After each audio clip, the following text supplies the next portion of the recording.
Welcome to another edition of Expanding Mind. I'm your host, Erik Davis, and we're going to continue our explorations of the cultures of consciousness. Today we're going to be talking with one of my favorite writers on matters esoteric, Gary Lachman, who has put out really an extraordinary number of very readable and very intelligent books about esoteric figures, mostly in the modern era, last couple hundred years. Books on the occult and politics, on different approaches to the problems of consciousness, on the Hermetic tradition, and he's particularly focused on a number of very pivotal, influential characters who kind of, in a way, set in motion the sort of 20th century flow of New Age esoterica, sort of the hinges between an earlier period of mystical seeking and a more modern one. Characters like Uspensky and Gurdjieff, Rudolf Steiner, Carl Jung, and his latest book is Madame Blavatsky, the Mother of Modern Spirituality. And what's really interesting about these figures is that they're all sort of embedded in different ways in the kind of creation of the 20th century. I mean, they're very influential, even if a lot of conventional historians kind of poo-poo them or make fun of them and think they're not really very important. But if you start seeing their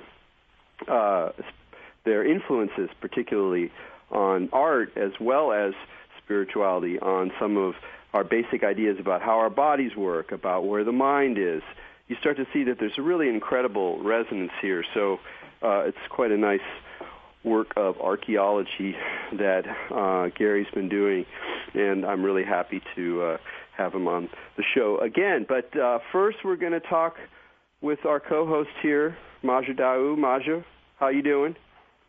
Good, Erik. How are you doing, Erik? I'm doing all right. I got a little bit of a sore throat right now. You know that, me too. No way. That's crazy.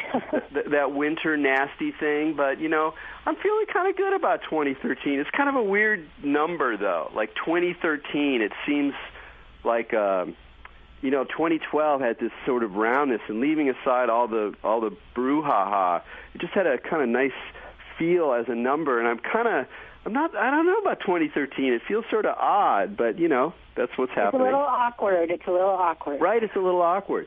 But I know you as part of your own studies and journeys, if I recall correctly, you've actually read a considerable portion of Blavatsky's two monumental texts of esoteric Falderall, Isis Unveiled, and The Secret Doctrine. Am I remembering that correctly? You're totally right, Erik. I'm one of those weirdos that has actually made it through from start to finish Isis Unveiled and The Secret Doctrine both. I love that. Now, when you did that, was it because you felt that Blavatsky had information for you as part of your own spiritual and intellectual growth, or was it almost more like the way that I would think about that for me is it's almost more like scaling a mountain. Like I'm gonna make it to the top of K2, And it was a lot like climbing a mountain, Erik, and it was arduous. And part of me, I think, completed it through sheer irritation and spiteful will. I was reminded of my grandma read all of Proust, like all of the writings of Proust. And I remember the day when she finished it, she shut the book really loudly and she said, "Well, that's it.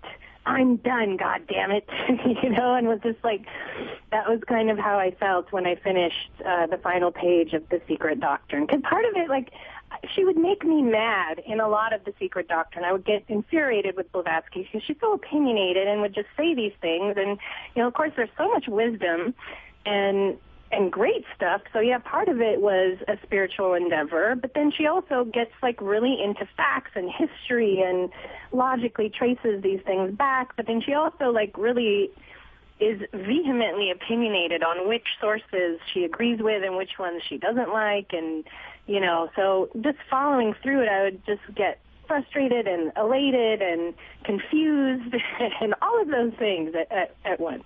But I think it's a great skill to be able to hold on to those, is to be able to go through and tough it out in these kind of texts, because you really learn a lot that you don't just by doing what I've done, at least in regard to Blavatsky, which is read secondary literature and occasional selections and word search readings and things like that, which are also really interesting. But she's a particularly crazy character, and I'm just going to bring Gary on. But I want to say one thing. It's just that of all his books on these figures, reading the Madame Blavatsky book changed my sense of her, made her a much more complex, interesting, and in some ways really appealing character than I had kind of put there before. So it's I'm looking forward to hearing more about her. So let's bring Gary onto the show. Gary, welcome to Expanding Mind. How are you doing? Hi. I'm all right. First thing, I think we should be interviewing Marjo, because if she's actually read those two back to back, I should hand it to her.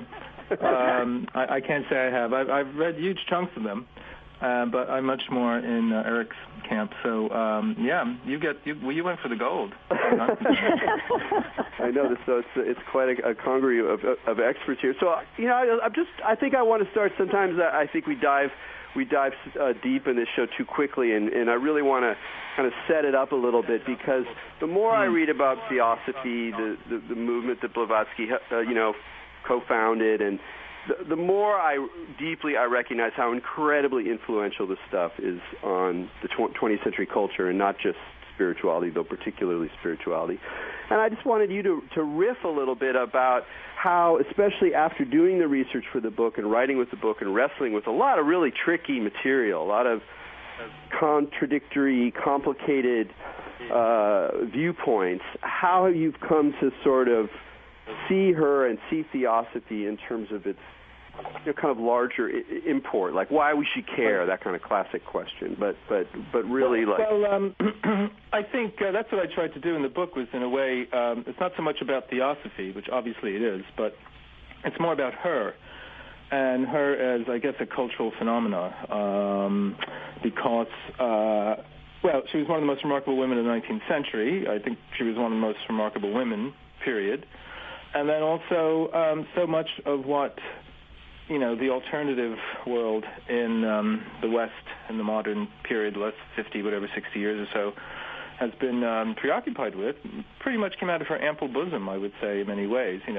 Many of the ideas that we associate with, that amorphous term, the New Age, come out of her in many ways. Not so much specifically theosophical teachings, but she's the one who sort of plowed this field and made it available by, in Isis Unveiled, bringing back the lost, forgotten Hermetic sciences and Hermetic approach. We forget because of her later Indian period that she started out all points leading to Egypt, really, initially. And then later on, obviously, with her move to India, she pretty much opened up the popular vision of the East to the West. I mean, I was writing an article about her today, and one of the things I pointed out that's one of her really lasting legacies is the whole popularity of Tibetan Buddhism in the West, and Mahayana Buddhism comes a lot out of her early work and also her early followers. So that's one way, I think is important. And then also in the broader, cultural world, she was one of the first ones to put together a philosophical or scientific even criticism of Darwin, not a religious one, in Isis Unveiled. And Samuel Butler usually gets the credit for that in a book called Life and Habit. And he wrote a series of books against Darwinism. But actually in Isis Unveiled, Blavatsky is the one who starts this whole idea of a kind of spiritual evolution. She isn't against evolution. She just basically saying Darwin, only talks about a narrow little bit of it. And there's, vast other realms and so on and so on. So I just think she initiated so many things. And it's not so much that she's right. It's just like she's sort of the one who gets it going. And she was an enormous character. I mean, she's the kind of character you can only get in the 19th century. She's one of these sort of titans, I sort of see her as like Tolstoy or Napoleon. She's the Napoleon of occultism, Watson. That's great. Well, one question I had about that. She just is this enormous kind of, mountain of stuff that is, at the base of so many things. So I think that's one reason why I tried to. And also, she's had this whole kind of, coral bed of myths and misinterpretations and sort of cliches kind of grown up around her. Well, that's why I wanted to kind of also take, if you go out and look at sort of, other books about Blavatsky, or if you look at, more scholarly treatments of the 19th, 20th century, or in a lot of popular feelings, it's like you get this constant, reiterated image of her as a bullshitter, basically, as a trickster, as a flim-flam woman. And now clearly she has elements of those things, and I think you do a remarkable job. In fact, that's probably my favorite aspect of this book, which really is one of my favorites of your books, is how you balance the flim-flam with the authenticity or the intensity, or however you want to say it. But it seems to me that's one of the ways that people give her short shrift, is that they say, okay, yes, she was very influential, but she was totally full of it, so we don't have to pay attention to her. Yeah. I mean, but and you're right. In many ways, she has herself to blame, but also this kind of Chinese whispers in the literature about her, which is, again, I like yourself, I didn't read a great deal. In fact, I say in the beginning of the book, it wasn't until relatively late that I, sort of, got to grips, as it were.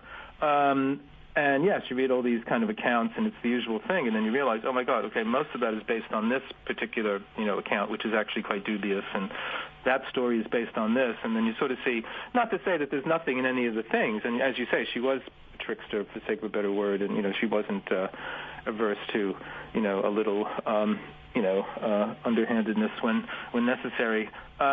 But it's difficult to see her as this kind of actual really live, vital kind of character moving in this milieu at that time, which was actually, quite living itself and quite sort of quite popular. We think of the occult kind of world as happening starting in the 60s, but 100 years earlier it was still, it was not still, it was even earlier, going on. So and there's this, that's one of the things that I found, and I say in the beginning of the book, it's not so much someone that you don't know, and I have to show you that they're interesting. It's someone that we think we sort of know already, and say, well, actually, she's even more interesting if you go back and kind of unpack a lot of these stories you told about her. Well, and that's one of the things that I have always felt about Blavatsky. When people have, like when I was first finding out about her, people would tell me these discounting stories of how she made up the letters or whatever, and I was like, what? Like, that's kind of amazing, actually. And even her faults are just kind of just build her character a little more. And I think, it's true, a lot of the accounts where people would try to discredit her character, a lot of those were based more on the, persona of Blavatsky rather than her work. Okay, you can try to discount her, but let's see. She's written, thousands of pages of material. All you have to do is look, even if you don't read The Secret Doctrine, which I'm sure many of her critics have not, you can say she's full of it and flim-flam, but in The Secret Doctrine, all her stuff is, she'll have 20 footnotes on a page, with references. Yeah. No, I think you're absolutely right. I think she was a scholar, in many ways, but actually quite how should we say, rambunctious one. You know what I mean? She, I think she threw a lot of stuff together, and she wasn't like today. So many. Erik mentioned earlier kind of scholarly accounts. So much today that's written is written from a scholarly point of view, and it has a kind of hesitancy about it. And also the need to sort of show, yes, we're just as, scholarly as you guys writing about whatever, English lit or history. And so, whereas, she just threw this up because she was an enormous reader. And, there was a buckshot method, she threw it out there. She got a lot of hits and a lot of stuff were misses and, and all that. But, that's what I liked about her was that she was an enormously vital kind of writer, and that's why, Isis Unveiled is a real 19th century kind of work, because it's up there with. I'm not saying in the sense it has the same literary worth as War and Peace or something else, but just in the sense that it's big the way it is. It's the kind of thing that it's difficult for us to kind of conceive today. But I also grew to like her too. That was the other thing. She's a very likable character. I found, And she seemed to me more approachable than quite a few of the other gurus. That for me was totally new. That's the sense of her humor, of her kind of down-to-earthness, of her generosity, of her kind of almost dumb generosity sometimes, of just kind of putting herself in situations that aren't going to be uncomfortable, and then just the tenacity to keep traveling and moving and shifting and taking on new projects, and it's just the kind of vitality is really extraordinary. But I wanted to ask you a question, since we were talking about these enormous, fascinating, baggy, opinionated, sort of scholarly, sort of visionary books that she wrote. There's some real interesting questions about these books that you talk about a little bit more detail in terms of, on the one hand, she's been accused of plagiarism because there's a lot of sort of quotations or adapted quotations that can be traced to other texts that she doesn't footnote or cite. But at the same time, the situation wherein she was writing these things, she wrote them very quickly, and it was almost like she was pulling out these things from the quote-unquote air. And so to talk a little bit more about how you have come to see these books in terms of their somewhat uncanny quality. Well, I think that's precisely what some people said she did, was pulled quotations out of the air or at least out of the ether or the astral. I mean, there's all those stories where when she and her sidekick, Colonel Olcott, who actually turns out to be a more interesting character too, they have this setup when they're living together where they have these desks where they're facing each other. They share this big desk in front of them, and he talks about looking up and seeing her kind of gazing out into like kind of the half distance in front of her, and then kind of then think that's it, and then going back and somehow seeing these texts or seeing these things. And so, I mean, what could it be? She said she saw them in the astral. Did she have, I raised the possibility, did she have some kind of, eidetic memory where somehow she had read these things and her, for sake of a better term, her unconscious mind somehow retained all this and she could get access to it? Because there's also these stories where Olcott says she seemed to be a different person. I mean, literally, she physically looked different. And the style of Isis Unveiled, there's some characteristically different sorts of voices in it at different times, and so it raises the question. And again, I just throw it out there as a possibility: did she have some kind of controlled multiple personality? Well, oh my God! All you have to do is reading clairvoyance, because the other thing is that this whole thing about this kind of numerical dyslexia that comes in with all the quotes, where she gets the page numbers backwards or something. So I don't know. What do you think about that? Well, if you read Secret Doctrine, it's positively schizophrenic. Like, it's repetitive. And if you sit there and actually look at Isis Unveiled and Secret Doctrine next to each other, there would be no question in your mind that these were written by different people. And then within chapters of the Secret Doctrine, you can see it's like there's no way this was all written by the same person. So it absolutely reads like that. And that was one of the things that I dealt with going through it. I was like, did she have assistants helping her? Or, like, what happened? Because it's very weird. Yeah, and there are also very different sorts of books. I mean, but I say in my book that actually came to prefer of the two Isis Unveiled because it's actually sort of more of a book in a way. It's more of a I don't want to say journalistic, but she was writing for the time and she was throwing in all the stuff she was reading at the time, and you get an idea of what was popular then when she's writing it in the mid 1870s, and a lot of the concerns, and it's kind of the text for later things like The Morning of the Magicians or I don't know, like Erik von Däniken's, just to use a not very good example, or Graham Hancock's. And I don't mean only that, but in the sense that it's this kind of compendium of, mystery, Charles Fort or something like that, kind of compendium of mysteries. And there's more of her own kind of table-thumping style, and she's argumentative, less Secret Doctrine. It's kind of like, this is the knowledge that's transmitted, and here it is in stone in a certain way, or, in Senzar, on those tablets and so on. So they are very different. But you're absolutely right. There's some strange thing, and there's different examples or incidences of this kind of duality in her, this kind of dual consciousness that comes up in different times of her life when she's with her relatives or her sisters, and they notice this sort of split in her. And again, she relates this, and she slides around these things. There isn't, like many of these people, they don't always say the same thing twice. In Blavatsky, she's hardly ever says the same thing once. Or even, one of the things that I say writing the book was like, it was like that film Rashomon, the Kurosawa film, where, there's an incident, a rape, and or something like that. I forget exactly what, but then it's seen from all these different angles and these different perspectives. But practically every important step in Blavatsky's life is like that. There's about 5 different versions of everything. So you're skating around all these things. One of the things that I like about that kind of quality to it is because it has these different stories, these different versions. Is it allows you to do something that I really have come to appreciate. I mean, not just in your writing, but just as a move in general, and almost a kind of attitude to cultivate, which is skepticism about skepticism. Is that as you present a story, you present the sort of idealized theosophical version, the one that they would tell about her magical powers or her connections to these mystical figures, and then you tell well, actually, there's a whole literature of that's skeptical and very cynical about this, and they say this, and this is the thing, and that's the place where most conventional writers writing these days would stop.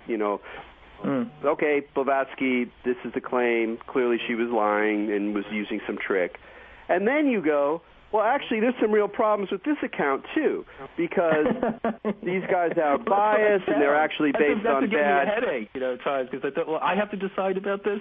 My God, did you really make it just by leaving it open, to me, it's really it's a very positive way to dance around some of these conundrums in a way that restores true skepticism rather than the kind of martial skepticism. Yeah, no, I see what you mean. You're exactly right, and I think that's the sort of thing that Blavatsky herself wanted to, inculcate in people. Not, that's why there's all these stories of, like you say, her sense of humor, where she would say these outlandish things to these, some of these, rather well-meaning but dim-witted people who would come to her and, give a wink, and they would go away believing that, whatever, the moon was made of, rubber or whatever it was.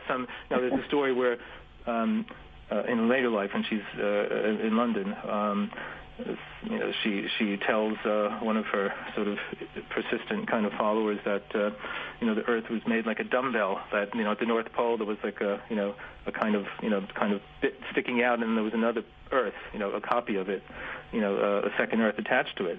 And the guy, walked away thinking, oh, yes, that explains so much. And she basically, I can imagine her raising her eyes and, looking to the heavens. So she had this real kind of, this something I bring out in the book is that it reminded me a lot of Gurdjieff in many ways. There's similarities in just their approach, and I imagine a lot had to do with him being Russian. Well, and that's, he kept his sense of humor as well, so. But did you find I wonder if in your research you found anything about the connection between Gurdjieff and Blavatsky, because I was reading Blavatsky's kind of early history in Russia, where she was involved, on the court of the last Tsar of Russia, Nicholas, and she apparently, to this source I had read, was friends with the doctor who was this Tibetan Pyotr Badmayev. And Pyotr Badmayev was the teacher of Gurdjieff, I had read. So they're kind of like one person connected. I've seen different sorts of things. K. Paul Johnson has written about that a bit in, I think it's Masters of the Great White Brother. Well, I forget exactly. Masters of Vale or something. He's done a couple books dealing with, who he thinks are the real sort of historical figures, around Blavatsky and all. And he links up, some of the whole idea of seekers of truth. But you're absolutely right. She was in touch with people who were in the Russian court, who this whole idea of sort of Asian Russia and down there. And I know there's stories. James Webb, I think, probably brings up a bit of them too in his book, The Harmonious Circle. But I always thought if they had any connection, it must have been through, and kind of second cousins or something, because she was dead in 91, and he doesn't really surface until But I just found in the way just they were, it's this kind of teaching by example, and both of them made life hell for most of the people around them. That was one of their kind of, sort of default setting teaching strategies.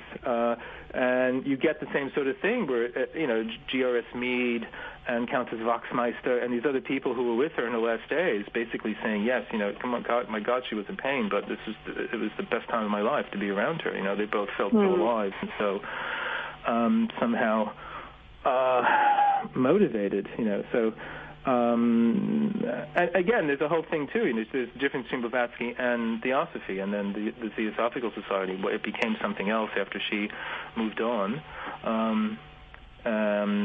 With Annie Besant and Leadbeater and all that, it turned into something very different. I had one question for you about the early 20th century. Sorry? About the development of Theosophy. Is that what do you think were ultimately the reasons for this sort of this kind of epoch making shift from west to east? That she comes up largely within a Western European, Egypto-centered, Gnostic, Hermetic, magical kind of current, and then, along with very much with Olcott, makes this really significant shift to the east, which of course changes the dynamics of Theosophy, but it also kind of sets up, in a larger sense, this one of the key dynamics of 20th century spirituality. But what is your sense of what it was that led them to kind of make that refocus?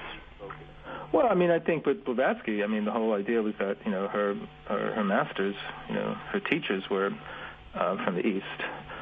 They weren't Tibetans, but they taught her in the secret monastery in Tibet. They were Hindus,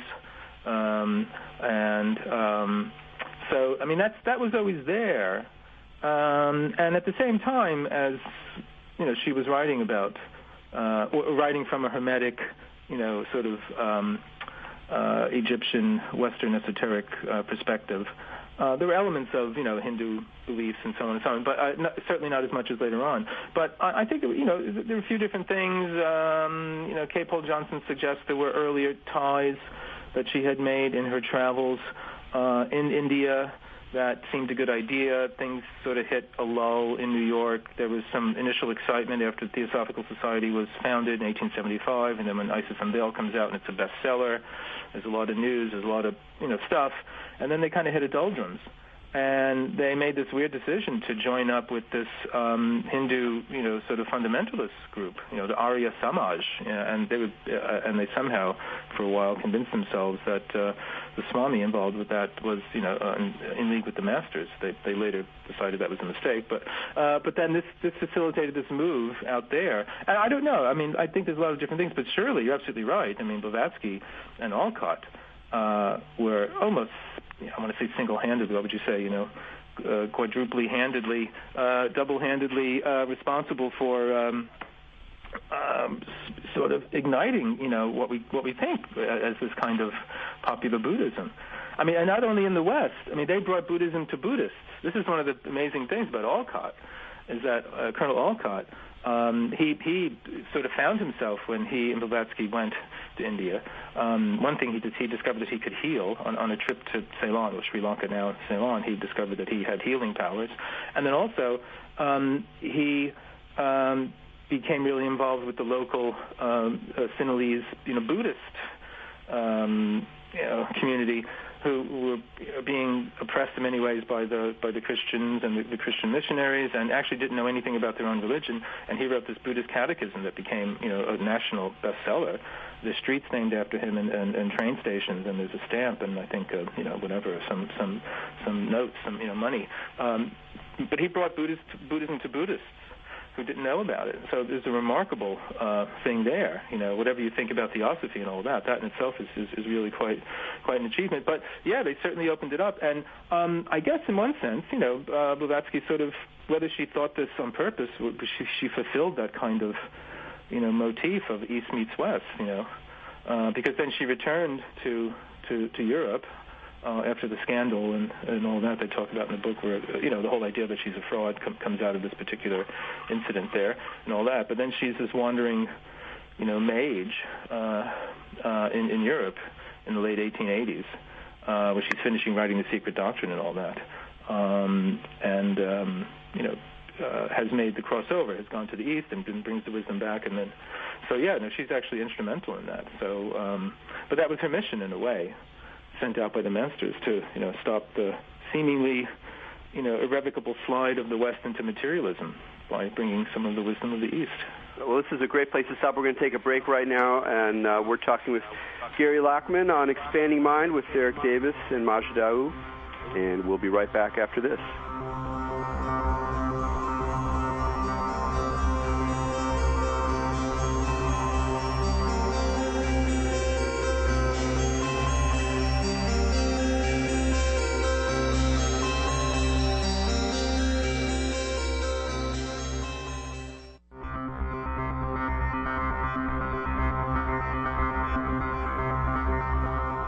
Welcome back to Expanding Mind on the Progressive Radio Network.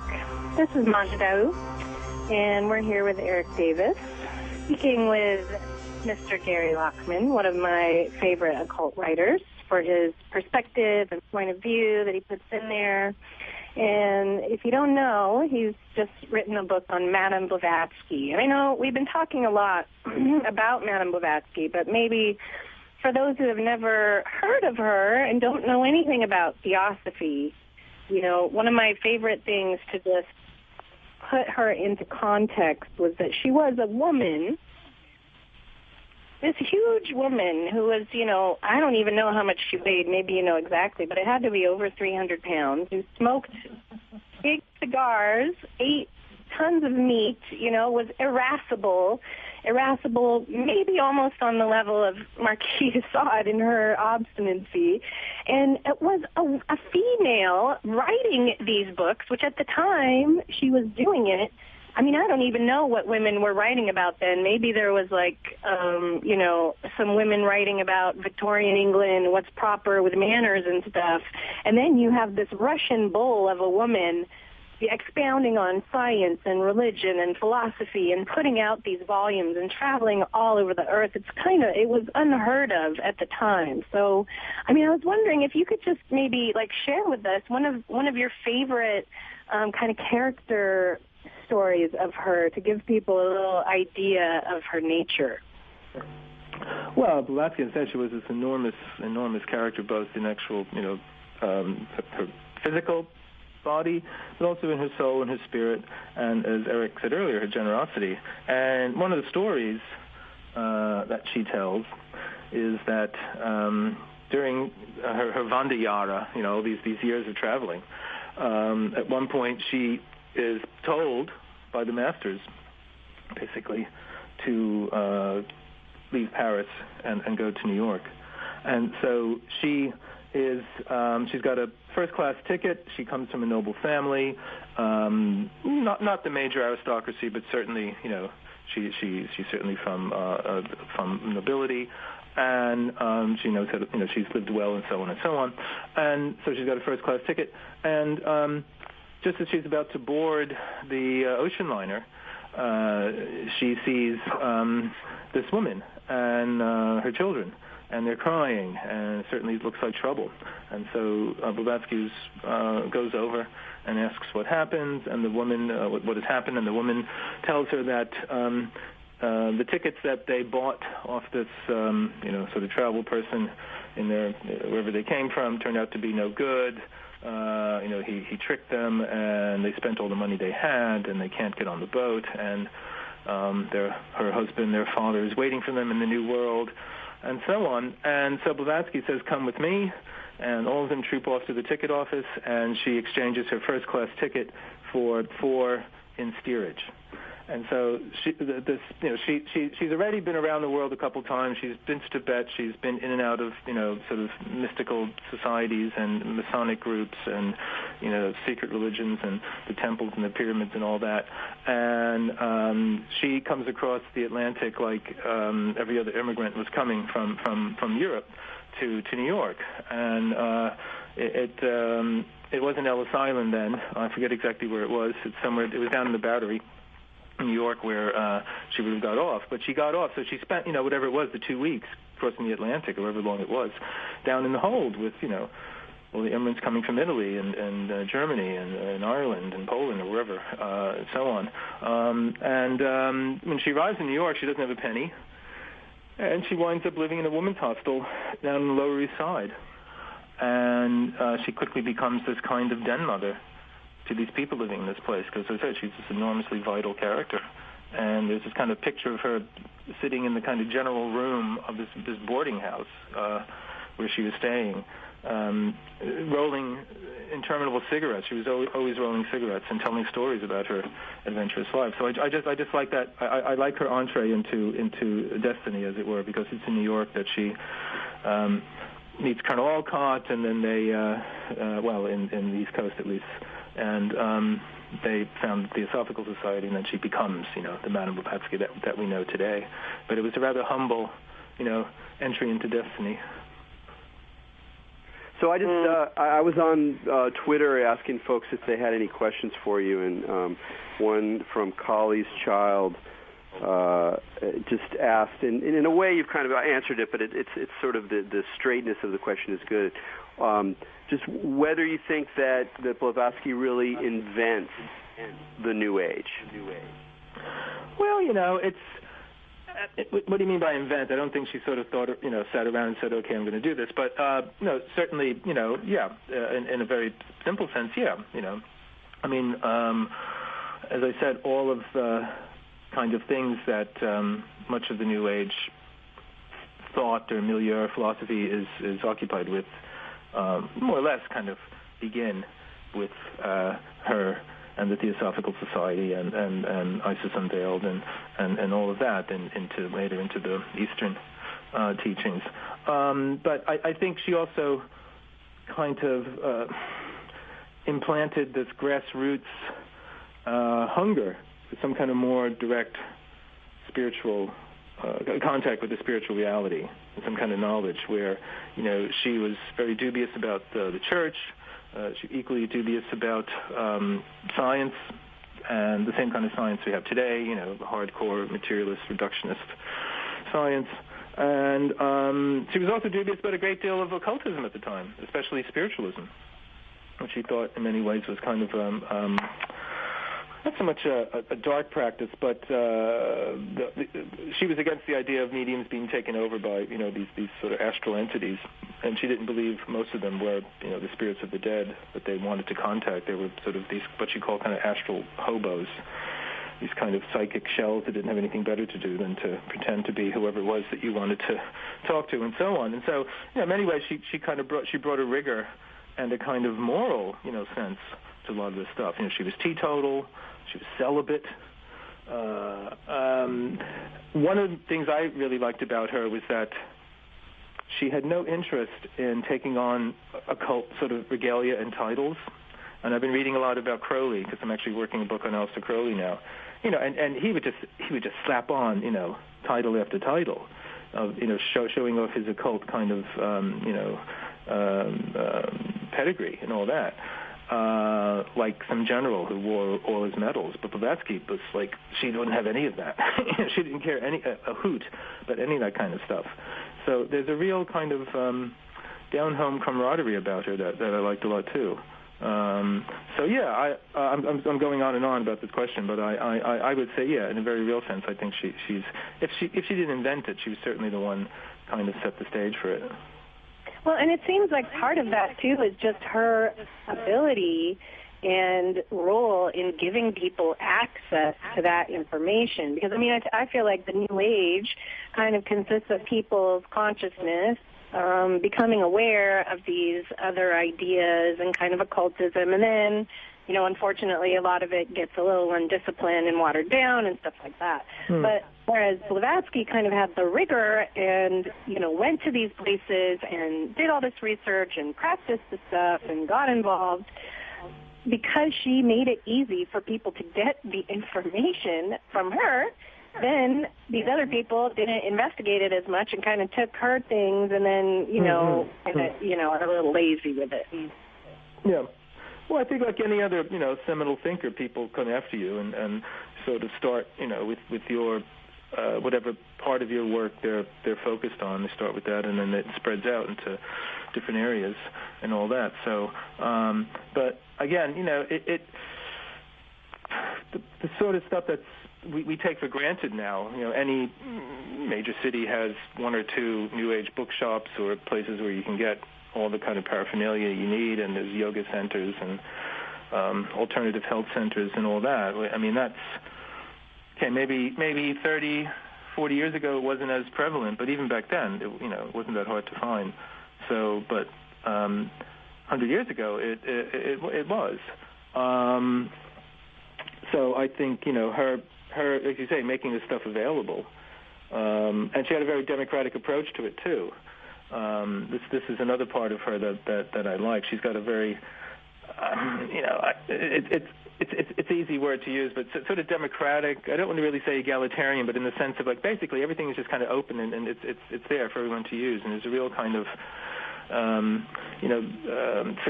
fraternal kind of sense with her too, about basically it doesn't matter whether you join the Theosophical Society or not. If you're interested in this kind of stuff and if you pursue it, with a real passion and sincere, focus, then yeah, you're with us, and that's what I like about her too. It isn't again like in so many later occult kind of groups or circles where there's a hierarchical system, and there's sorts of authoritarian kind of structures. She didn't really go for that kind of thing. She was this rip-roaring revolutionary. She fought on the barricades with Garibaldi and the Italian revolutionaries against the papal troops. She's like a figure out of La Bohème or something. That's what I try to sort of see her as. A bit big for most of the performers, but still there's this kind of I could see her with the bandana, and as you say, she had wounds. I could see her with sort of bandages wrapped around her arms with bloodstains and holding a saber, holding off the papal troops or something like that. In any case, so. Well, from a general question to a fairly esoteric one, but again, I kind of like getting these questions through Twitter. Do you have any feedback on this bit of lore that when Paschal Beverly Randolph, who's this fascinating African American, spiritualist, sex magician, Rosicrucian guy, that when he died, she was reported to have exclaimed using the nasty N-word, and there's this sort of implication that she had that there was sort of a more than normal racism for that time. That's the question that's coming through, and I'm just wondering if you have any research. I can say I've never come across that story. This is the first I've heard of it, and she would have known of his work certainly, and also there's the idea that he was involved with the Hermetic Brotherhood of Luxor, that is supposed to be tied up in some shady kind of occult machinations in her career at some point. But no, I can't say I came across that. So, right. I can't. All I can say is I didn't come across that anywhere, so I don't know what the source is for that. No problem. I mean, people always talk about racism with Blavatsky, and I'm not saying this is the sole source of that comment, and it's generally because of the root race idea that comes out of the secret doctrine, and also her comments about how sort of like, I don't know, South Sea Islanders or Aborigines or savages, which was a word that people used then. Were kind of like the vestiges of an earlier kind of race that had degenerated and so on, and then they were not capable of understanding certain things that white Europeans were or something like that. And that's the kind of thing that we don't like hearing. But out of all the stuff I read for the book, both by her and about her, and even criticisms about her, that seems to be like the sole kind of place, where people go to sort of make the racist argument. Right. And they really ignore a great deal of other stuff about her. Well, they ignore what she was saying. Personal life and... I'm sorry?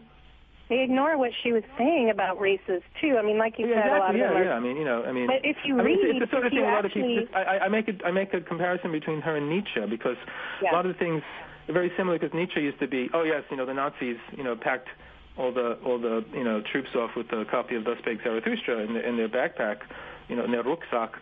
So, he must have been a, horrible fascist Nazi racist, but actually, he wasn't. And, it was complete, misappropriation. And it took a couple generations of, scholars to show this. So I think Blavatsky will, with any luck, that'll happen as well.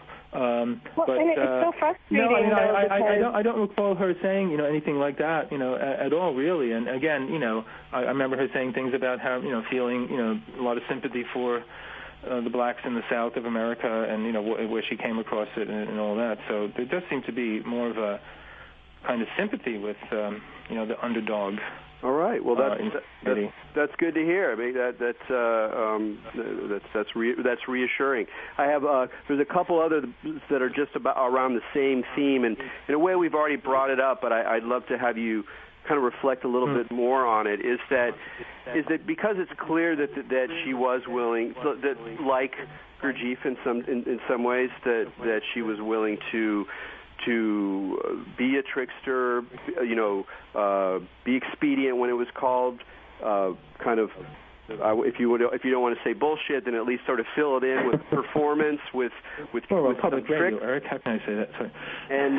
And at the same time, she's clearly deeply, authentically involved in her vision of the spirit world, her experiences, her concepts, her reading of the lore. So these things are very they're mixed up. And how can we even begin to extricate them? And if not, what does that tell us? That there's this element of flim flam in the authenticity. Well, I think it's a sort of thing where I think in Blavatsky's case, I don't know. I mean, she initially either decided to do a lot of tricks really, really well, so nobody could catch her at them, right? And convince everybody that she had some kind of psychic powers, and then realized this was a mistake because people kept asking, her to do this rather than, the initial reason for doing them was to get people's attention and to prove to them that there's some kind of reality, spiritual reality, and then to teach them. But they got so hung up on, wanting to see the tricks that she realized this was a mistake.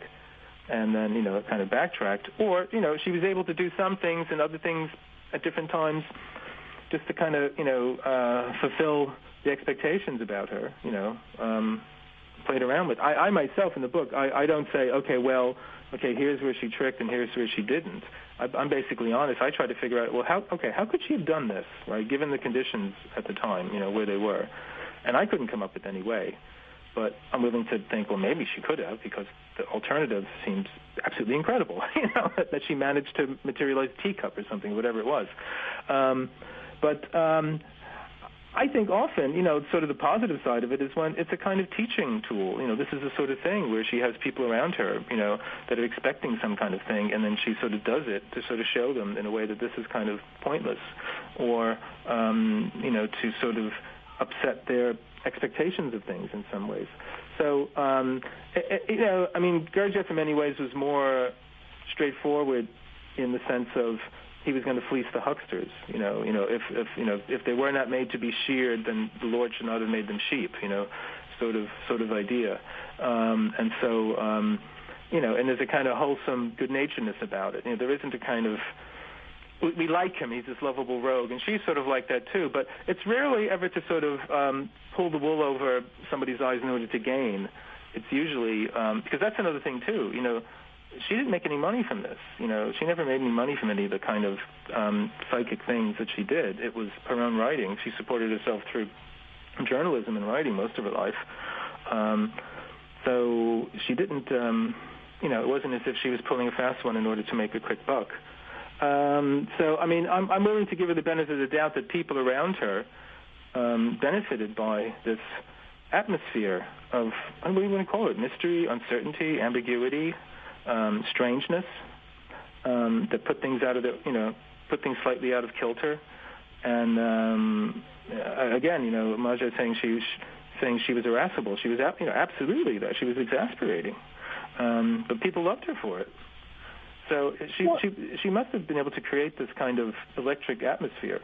And this is what's so different, what Theosophy becomes after this. After she dies, and then Alcott is, the president for a while, and then he goes, and then it's Annie Besant and Leadbeater. Then it becomes, in many ways, sort of sanctimonious and kind of very solemn and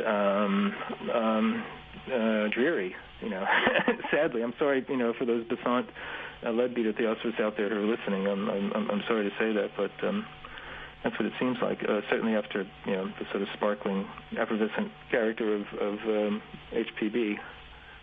Well, it's the same old story then. I mean, it's these characters create an event, create a new dialogue, a new discourse, an event, and people respond to these extraordinary personalities and these vital performances, and then it's amazing. People love it, and then it kind of congeals. I mean, it's such a common story. It's almost kind of trite to say it again. But on a slightly different level, you'd mentioned the 19th century before. Reading a book like this, I go, there's no room for someone like this now. Like the whole culture seems to be, I don't know, filled in a way where these singular kind of beings don't have quite the room to play in, or the it's not as big a world as it was then. That's the thing.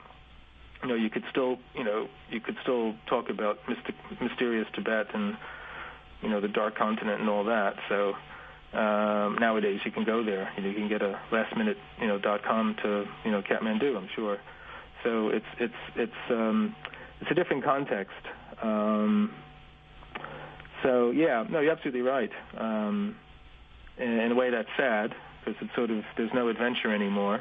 But maybe it's different. Maybe the idea is not so much to pursue these kind of outer adventures, but maybe the inner realms are still many of them are still unmapped.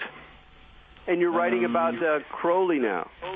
Yeah, I'm doing a book about Aleister Crowley. That sort of rounds it out in a way. I was. I'm running out of people to do. I can't. There aren't any. Who's the heavy hitters that are left? Have to get into the B list. A bit more. Narrow cast, but again, it's very different too, because especially after writing this book about Blavatsky, it was the opposite with me and Crowley, because when I was first got into this stuff, it was through him. I mean, that's how I first got into this whole world of esotericism and the occult. Is back in way back in the 1970s, 75, when I was playing in rock and roll and I was living in New York. There were people that were, they weren't sort of Crowleyites, but they were into reading Diary of a Drug Fiend, and his tarot deck was around, and there was sort of that whole kind of. That's one of the things that the book is going to be about, is how Crowley and rock and roll, and how he sort of became this kind of rock and roll icon. That's great. I'm really glad that I think that the cultural influence of Crowley is as interesting as he is, although I think he is very interesting too. He's a very interesting writer and a vital writer. You say did Blavatsky invent the New Age? But yes, she did. But Crowley also, a lot of, he's there. He's on the cover of Sgt. Pepper's, My God, and all that. So, and then Jung too. So I mean, there's a kind of. In many ways, it depends how you want to look at it, in a popular cultural sense, or in terms of whose philosophy has had the most kind of influence. I would say broadly Jung, probably. I think Jung's probably the one whose ideas have stretched out, across the widest kind of spectrum. And then, I don't know, then Blavatsky, and then in a more, directly rock and roll kind of sense, Crowley. But well, we're going to have to end it right there, Gary. Thanks so much for being on. My pleasure once again. Thank you so much. All right. From me and Majid Ali out there, keep your minds open. Yes, expand them.